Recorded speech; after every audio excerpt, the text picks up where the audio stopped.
Bismillahirrahmanirrahim. Assalamualaikum warahmatullahi wabarakatuh. Alhamdulillahi rabbil alamin. Wassalatu wassalamu ala rasulillahi wa ala alihi wa sahbihi wa man tabi'ahum bi ihsanin ila yaumiddini wa ba'd. Ahibati fillah rahimani wa rahimakumullah. Silsilatul fawaididz dzahabiyyah, risalah qasirah di nomor 71, Ummul Quran. Saudaraku, semoga Allah merahmati Anda dan keluarga. Surat Al-Fatihah adalah pembuka, surat yang paling awal yang diturunkan secara sempurna. Disebut dengan Ummul Quran.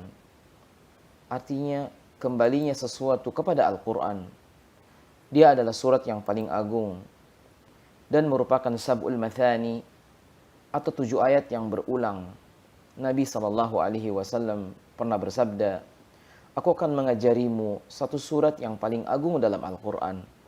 Lalu beliau bersabda, surat itu adalah Alhamdulillahi Rabbil Alamin, atau dia adalah surat Al-Fatihah. Itulah sab'ul mathani, 7 ayat yang sering diulang dalam salat. Ia juga merupakan rukun dalam salat. Tidak sah salat seseorang bila dia tidak membaca Fatihatul Kitab. Bukankah Nabi mengatakan, la salata liman lam yaqra bi Fatihatil Kitab. Barang siapa yang salatnya tidak membaca Ummul Kitab atau Ummul Quran, maka salatnya pincang. Begitu dalam riwayat Muslim atau khidaj. Surat Al-Fatihah juga merupakan ruqyah bagi orang yang sakit atau disengat binatang yang berbisa. Nabi SAW pernah mengingatkan, kata Nabi SAW, "Wa mayudrika annaha ruqyah." Tidakkah engkau tahu bahwa dia adalah ruqyah? Saudaraku, berta'awudz disyariatkan. A'udzubillahi minasyaitonir rajim. Aku berlindung kepada Allah dari godaan syaitan yang terkutuk. Artinya kita berlindung kepada Allah dari segala macam fitnah dan ujian yang datang dari syaitan. Ketika Allah mengingatkan dalam surat Sad, qala fabi'izzatika la'ughwiyannahum ajma'in illa ibadaka minhumul mukhlasin.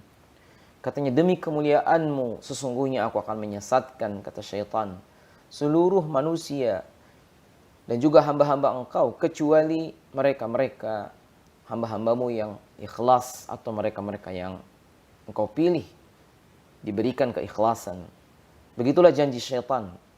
Dan mereka terus menggoda sampai kemudian seorang tergelincir dari jalan yang hak, kecuali mereka yang ikhlas. Kalimat Bismillahirrahmanirrahim adalah tabarruk dengan nama Allah. Artinya seseorang bertabaruk dengannya sekaligus merupakan pembatasan. Seorang ketika mengatakan Bismillahirrahmanirrahim, Aqra, dengan menyebut nama Allah, saya membaca, dia berharap bacaan yang dia baca mendapatkan barokah. Begitu juga ketika seorang mengatakan Bismillahi aktub, dengan menyebut nama Allah aku menulis, maka tulisan ini diharapkan menjadi barokah. Dengan kata lain, aku tak akan melakukan amalan kecuali dengan meminta pertolongan kepada Allah yang Maha Rahman. Rahman Allah, rahmat yang sangat luas bagi mukmin dan kafir, sedangkan Rahim hanya diberikan kepada orang-orang mukmin saja. Saudaraku, Alhamdulillahirabbil alamin, dia adalah pujian bikulli mahamid, segala pujian untuk Allah karena sifat-sifat kesempurnaannya. Dan Rabb memiliki 3 makna. Dia adalah Al-Khalq, pencipta. Allah juga sebagai Al-Malik, dia sebagai raja. Dan Allah juga sebagai Mudabbir, dia pemelihara. Maka hak Allah, kalau ingin menenggelamkan satu kaum, atau Allah juga hak dia jika Allah menghancurkan sebagian tempat, karena dialah pemilik, pencipta, dan dia adalah Mudabbir. Saudaraku, Malik Yaumiddin, yang menguasai hari pembalasan. Malik adalah pemilik kekuasaan. Dia penguasa yang berhak memerintah dan melarang, juga memberi pahala dan hukuman. Sementara Yaumuddin adalah hari kiamat, dibalas semua amalan hamba yang dikerjakan di dunia. Adapun iyyaka na'budu wa iyyaka nasta'in, didahulukan ibadah sebelum kita meminta. Hanya kepada Engkau kami beribadah dan hanya kepada Engkau kami mohon pertolongan. Padahal meminta tolong adalah ibadah. Dari sini menunjukkan, kata Imam As-Sa'di, didahulukan ibadah sebelum isti'anah, metode penyebutan yang lebih umum kepada yang khusus mengutamakan hak Allah di atas hambanya.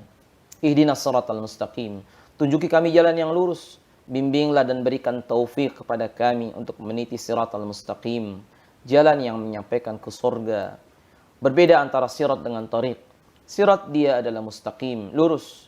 Wasi'ah dia juga luas. Dan juga akan menyampaikan seluruh jalan tersebut menuju tempat yang diidamkan, yakni surga. Siratal ladzina an'amta alaihim.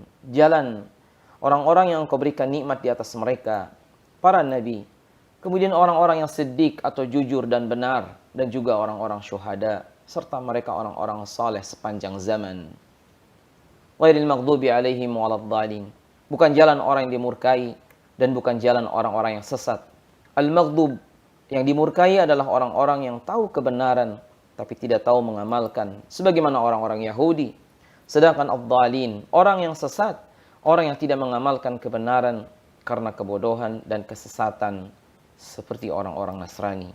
Saudaraku, surat ini begitu ringkas dan juga padat, berisi 3 macam tauhid rububiyah, uluhiyah, juga asma dan sifat. Berisi risalah kenabian. Sebab jalan yang lurus tak mungkin ditempuh oleh hamba kecuali melalui wahyu yang dibawa oleh para rasul. Bacalah, resapilah maknanya, amalkan semua ketentuannya. Insya Allah kita akan selamat. Ucapkan amin sebagaimana ucapan amin setelah Al-Fatihah. Nas'alullah ta'ala an yanfa'ana bima sami'na. Sallallahu ala nabiyyina Muhammad. Assalamualaikum warahmatullahi wabarakatuh.